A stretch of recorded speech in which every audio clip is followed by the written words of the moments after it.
गलत शिक्षा मंत्री भगा दे रहे हैं वहाँ से। ये गलत एक्शन है अथॉरिटीज़ का भी, और जो भी अथॉरिटी इसमें है वो गलत कर रहे हैं कि बच्चों के लाइफ से खिलवाड़ कर रहे हैं। और उसमें समय लगता है, फिर नंबर मिलेगा, CWJC नंबर अलॉट होगा, उसके बाद इस केस को मैं मेंशन करूँगा। जिस जज के पास ये सब्जेक्ट अलॉटेड है वहाँ मैं जाके मेंशन करूँगा। इन लोगों को फिर से मौका दिया बोर्ड के द्वारा देना पड़ेगा, क्योंकि इनका फ्यूचर कैरियर डूम्ड हो जाएगा।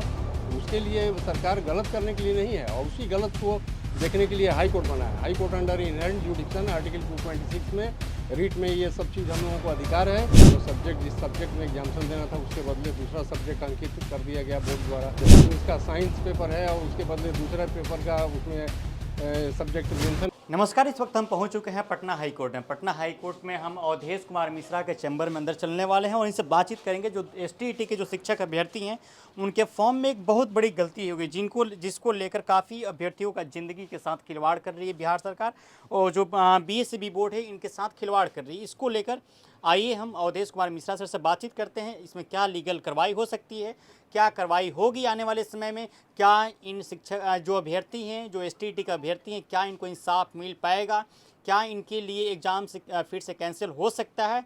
आइए इसी सब मुद्दे पर सर से बातचीत करते हैं और जानते हैं इनका इस पर क्या ओपिनियन है।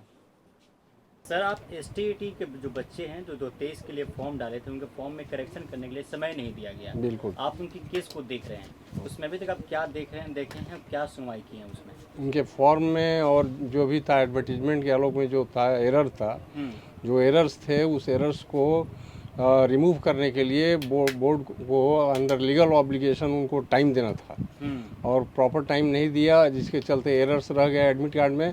और क्या था कि जो बच्चे सब्जेक्ट अपना भरे थे, वो सब्जेक्ट जिस सब्जेक्ट में एग्जाम्शन देना था उसके बदले दूसरा सब्जेक्ट अंकित कर दिया गया बोर्ड द्वारा।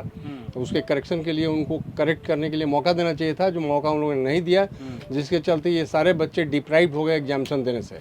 जैसे जिनका साइंस पेपर है और उसके बदले दूसरा पेपर का उसमें सब्जेक्ट मेंशन किया गया है, तो वो गलत चीज़ है। वो गलत सब्जेक्ट में दूसरे सब्जेक्ट में वो कैसे देंगे?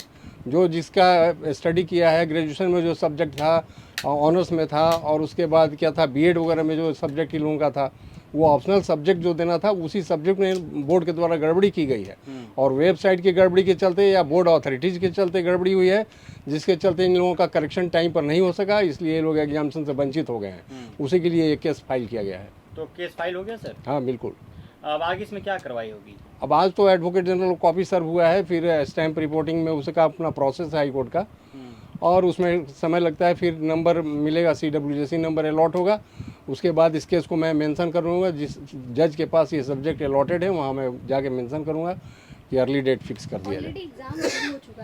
एग्जाम्शन जो हो चुका है या जो एग्जाम्शन किया जा रहा है बोर्ड के द्वारा, उस एग्जाम्शन को कैंसिल करने के लिए भी हमने प्रेयर किया है अपने रीट पिटीशन। लेकिन कहा जा रहा है कि जिन स्टूडेंट्स की जो के साथ गड़बड़ी हुई है वो काफी कम संख्या में, वैसे स्टूडेंट्स संख्या से क्या मतलब है? लीगल राइट से उनके लिए सरकार ऐसे कर सकती है कि सरकार ली जा चुकी है उसको फिर वापस से री एग्जामिनेशन। अब या तो उसको एक कैंसिल करे या इन लोगों को फिर से मौका बोर्ड के द्वारा देना पड़ेगा, क्योंकि इनका फ्यूचर कैरियर डूम्ड हो जाएगा।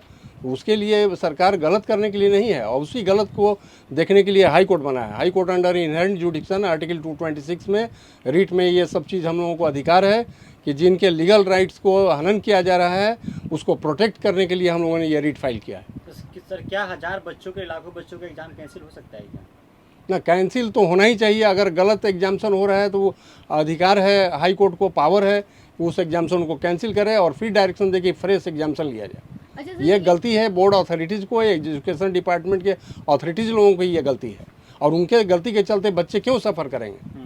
सर, एक सवाल ये है कि कहा जा रहा है कि जहाँ पर 2 लाख 3 लाख बच्चे फॉर्म फिलअप कर रहे हैं, वहाँ पर अगर 200 300 100 बच्चों की इस तरीके से अगर गलती निकल करके सामने आती है सब्जेक्ट्स वगैरह को लेकर के, तो फिर क्या ये गलती साइबर कैफे वाले की हो सकती है जिन्होंने फॉर्म फिलअप किया है, स्टूडेंट्स की हो सकती है, पोर्टल की ही गलती है? नहीं, गलती चाहे जहाँ भी हो, उसी गलती को रिमूव करने के लिए मौका देने का प्रावधान है, और वो बोर्ड अथॉरिटीज़ को देना है, एजुकेशन डिपार्टमेंट का अथॉरिटीज़ को देना है, ताकि इन लोगों का जो भी एरर है वो रिमूव हो जाए। 24-25 तारीख को कहा गया था कि 2 दिन ऐसा है जिस दिन जा करके स्टूडेंट जो है अपना करेक्शन करवा सकते हैं, और उसी बीच BPSC द्वारा टीचर्स के अपॉइंटमेंट का भी एग्जाम्शन कंडक्ट कराया गया है, जिसके चलते इन लोगों को मौका नहीं दिया गया। तो जो मौका नहीं दिया है इन लोगों को ऑप्शन देना था, बोर्ड को मौका देना चाहिए था कि रिमूव कर ले। अगर टाइम पर रिमूव हो गया होता तो इन लोगों को कोई रीट फाइल करने की आवश्यकता नहीं पड़ती। तो क्या इन अभ्यर्थियों को न्याय मिल पाएगा सर? हम तो उम्मीद करते हैं कि न्याय मिलना चाहिए, और बिल्कुल। अभ्यर्थियों से अब क्या कहना चाहिए? क्या? जो अभ्यर्थी घर पर बैठ के इस वीडियो को सुन रहे हैं, उनसे अब क्या कहना चाहिएगा? उनसे तो जो हमको नहीं सुन रहे हैं, उनसे हमें कहने का काम कुछ मौका है। अब कोई सुन रहा है वो अपनी जगह पर सुन रहा है। नहीं, जो अभ्यर्थी आपको बहुत सुन लोग रहे हैं पहुंच उनको नहीं क्या पा रहे आश्वासन हैं। हमको न्याय कैसे दिलाना है उसके बारे में हमको सोचना है। हमने अपनी कार्रवाई कर दी, बाकी कोर्ट और जज के हाथ में फैसला है, वो अपना एजुकेशन फैसला। बोर्ड में भी ये लोग गए थे मिलने के लिए, बोर्ड भी इन लोगों को बातों को नहीं सुन रही है, दूर दूर आके भगा दे रही है वहाँ से। ये गलत, शिक्षा मंत्री भगा दे रहे हैं वहाँ से। ये गलत एक्शन है अथॉरिटीज़ का भी, और जो भी अथॉरिटी इसमें है वो गलत कर रहे हैं कि बच्चों के लाइफ से खिलवाड़ कर रहे हैं। ये अधिकार उनको नहीं है। सर आपका परिचय? अवधेश कुमार मिश्रा, मैं यहाँ 1980 अगस्त से अधिवक्ता हूँ उच्च न्यायालय पटना में।